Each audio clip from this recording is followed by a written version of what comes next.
Okay, I think we'll just go ahead and get started. Thank you guys so much for tuning in and being here for the second annual Sleep Advocacy Forum. I am so excited that we're here, even though I wish we were together in person for sure in Washington, D.C. So I'm holding my hopes out for next year, hopefully. It's incredible to see so many friendly faces and to have such a group here together, still showing your commitment to sleep and advocacy despite our continued Zoom world life. So just as a quick reminder about why are we doing the Sleep Advocacy Forum? Last year's event was incredible, but just want to remind folks about the aims behind this forum. We really hope to bring together a key group of community leaders and advocates, so that's you, to be able to feature a series of thought-provoking, great panels every year to explore different challenges and opportunities in the sleep and advocacy and policy space.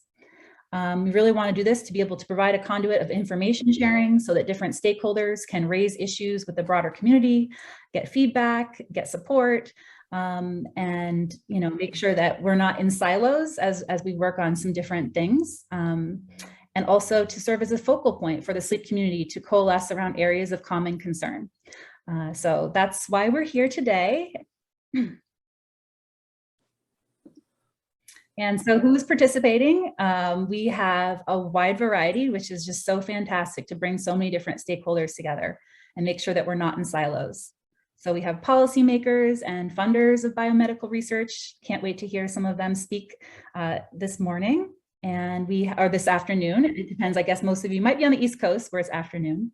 Biomedical researchers, so excited to have so many of our research societies presenting, along with clinicians, some great panel discussion later in the agenda around healthcare provider, telemedicine, coverage and access issues, treatment developers who are working on getting new treatments out for people with sleep disorders, and sleep health and sleep disorder advocates. So people that are, helping to raise their voices and make sleep, such a strong part of not forgotten on Capitol Hill. So everyone plays such an important role.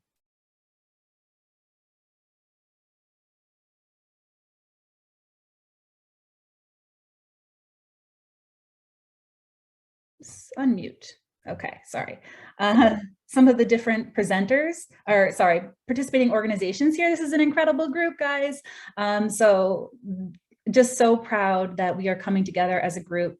And so we have representatives participating from these different professional societies and patient organizations, and advocacy organizations across the sleep space. So this is just a really exciting list to see so many different people passionate and dedicated to sleep and being here to talk about policy today.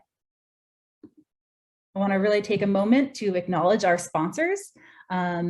These are some of the people that are helping to make this possible: Jazz Pharmaceuticals, Harmony Biosciences, Avidel, and Takeda. And really grateful for their partnership and believing in this as an important avenue for discussion and leadership. So, just a few slides from me. I promise I won't talk too long, but I always like a little inspiration. So this past year, one of my favorite quotes that, for me, that continues to feed my love for this space was from Dr. Till Ronenberg.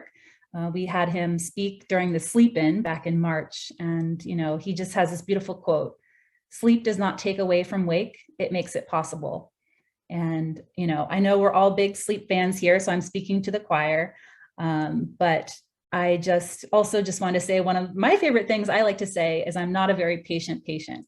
So and I hope and I think that many of you here today, if I think this is a good thing, that we are looking to make change, looking to find ways that we can actually advance the sleep field, and not just stand on the sidelines and say the status quo is okay. We want change, we want movement, and policy is just one of those great ways that we can, I think, advance change in our space.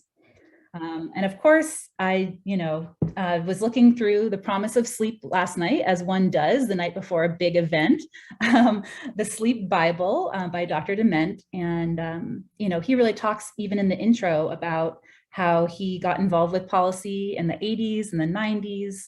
And I just love this quote, though, where he talks about, it's still a struggle to bring what we know about sleep to the public and get the medical community knowledgeable about sleep. It continues to be an obsession for me. For a long time, I found myself alone in this mission. And, I wish he was here today and to see all of you here and to know that, he's not alone in this mission, that so many of us are dedicated to it. And I really believe in the momentum that we are building through this forum and through so many different efforts to advance this cause. So I, really believe that he would be proud of all of us being here today.